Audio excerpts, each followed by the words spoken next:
കഴുകന്മാർ പ്രായമാകുമ്പോൾ തൂവൽ പൊഴിക്കുന്ന പ്രക്രിയയിലൂടെ കടന്നു പോകാറുണ്ട്. പ്രായമാകുന്ന കഴുകന്മാരുടെ നഖങ്ങളിലും കൊക്കിലുമൊക്കെ കാൽസ്യം വന്ന് പാട പോലെ പൊതിയുന്നു. പണ്ടുണ്ടായിരുന്ന മൂർച്ച നഖങ്ങൾക്കും കൊക്കിനും നഷ്ടപ്പെടുന്ന കാലം. ചെറുപ്പത്തിൽ പിടിച്ചതുപോലെ ഇരകളെ റാഞ്ചുവാനും പിടിക്കുവാനും പറ്റാത്ത ഒരു സമയമാണിത്. തൂവലുകളും പൊഴിയുന്നതോടുകൂടെ ഇരകളെ ഒട്ടും കിട്ടില്ല. തൂവലുകൾ നഷ്ടമായ ചിറകുകളിൽ നിന്ന് ചൂളമടിക്കുന്നത് പോലെയുള്ള ശബ്ദമുണ്ടാകും. ചെറിയ ചൂളമടിക്കുന്ന ചിറകുകളുമായി ഇരകളുടെ അടുത്തേക്ക് വരുമ്പോൾ ഇരകൾ ആ ശബ്ദം കേട്ട് ഓടിമറയുന്നു. നിശബ്ദതയിൽ വേട്ടയാടുവാനുള്ള ശക്തി കഴുകന് നഷ്ടമാകുന്നു. ഉയരെ പറന്നു നടക്കുവാനും ആ ചിറകുകൾ കൊണ്ട് ഇനി പറ്റില്ല. ഈ ഒരു കാലഘട്ടം മുൻപിലെത്തുമ്പോൾ കഴുകൻ ഉയരെ പറക്കുന്നത് നിർത്തുന്നു. ഭൂമിയിൽ എവിടെയെങ്കിലും ഒറ്റപ്പെട്ട ഒരു പാറയുടെ അടുത്ത് അവ പറന്നു വന്നിരിക്കുന്നു. തൻ്റെ ചുണ്ടുപയോഗിച്ച് ആദ്യം തൂവലുകളെല്ലാം ഓരോന്നായി കൊത്തി പറിച്ചു കളയുന്നു. അതിനുശേഷം ചുണ്ട് പാറയിൽ ഇട്ടുരച്ച് കാൽസ്യമെല്ലാം കളഞ്ഞ് പുതിയത് വളർന്നു വരുവാൻ കാത്തിരിക്കുന്നു. അതേസമയം പാറയിൽ നഖങ്ങൾ ഉരച്ച് നഖമെല്ലാം കളഞ്ഞിരിക്കും. ഈ സമയം കഴുകന്റെ ജീവിതത്തിലെ ഏറ്റവും ബലഹീന സമയമാണ്. ഇത്രയും നാൾ അഭിമാനിച്ചിരുന്ന തൂവലുകളും ചുണ്ടും നഖങ്ങളും ഒന്നുമില്ലാത്ത വരണ്ട അവസ്ഥ. ഇപ്പോൾ കഴുകനെ ആർക്കും ആക്രമിക്കാം. ഈ പ്രക്രിയയിലൂടെ കടന്നു പോകുമ്പോൾ മറ്റു വേട്ടമൃഗങ്ങൾ ഇങ്ങനെയുള്ള കഴുകന്മാരെ പിടിക്കാറുണ്ട്. ഈ കഴുകന്മാർക്ക് സ്വന്തമായി ഇരകളെ പിടിക്കുവാൻ ഇപ്പോൾ സാധ്യവുമല്ല.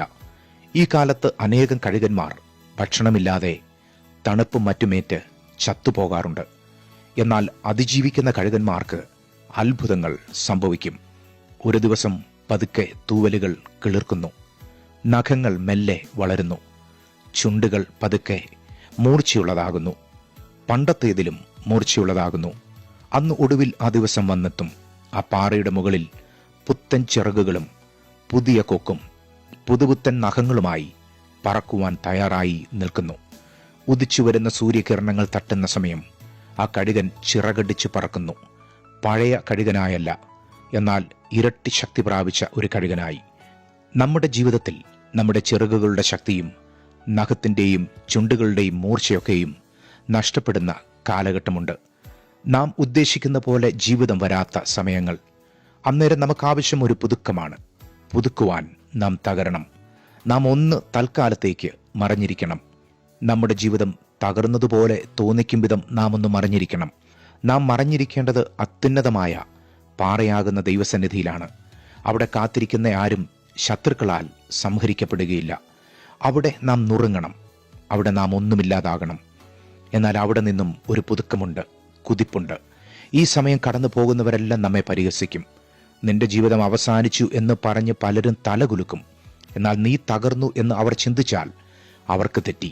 അവരുടെ കണക്കുകൂട്ടലുകളെ ദൈവം തിരുത്തിയെഴുതും. നമ്മുടെ ജീവിതം തകരുമ്പോൾ മനുഷ്യരുടെ അടുത്ത് നാം അഭയത്തിനായി പോകരുത്. ഇന്ന് അഭയം തന്നവർ നാളെ നമ്മെ പുറത്താക്കും. നാളെ അവർക്കും തോന്നലുണ്ടാകും നമുക്ക് ഒരു ഭാവി ഇല്ലെന്ന്. നാളെ നീ അവർക്കും ഒരു ഭാരമാകും. എന്നാൽ ദൈവസന്നിധി അത് നമ്മെ ഒറ്റയ്ക്കാക്കുകയില്ല.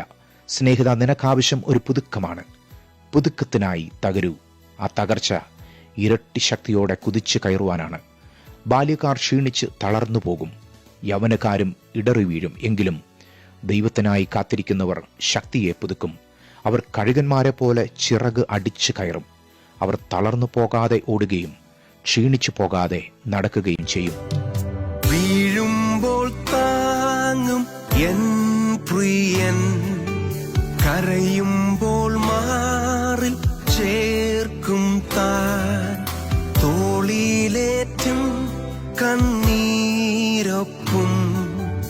ഉയർച്ച നൽകി മാനിക്കും.